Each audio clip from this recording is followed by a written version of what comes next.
warahmatullahi wabarakatuh, and good evening to everyone. First of all, congratulate to my friend Braun, Ham, and all counselors, regional counselors.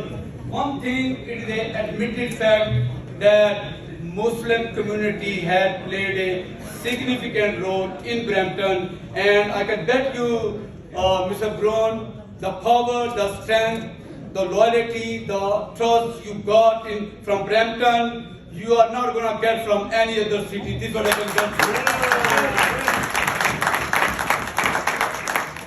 you. You know, the credit of the struggle, of this victory goes to all, but my brother ندیم, he played a significant role.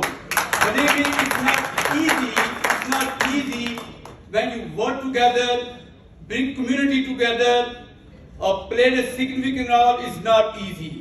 The beauty of this struggle is the unity. I can see so many beautiful faces. And humble request to all of you, I always say, and I'm going to say this time, when you work together with the unity, it's going to bring more power, more strength in Brampton. So let's promise, work together, and looking forward to work with Braun and his team to all those concerns which we are facing, and we're going to work together, and we're going to play a significant role to make Brampton more beautiful on the way. Thank you so much.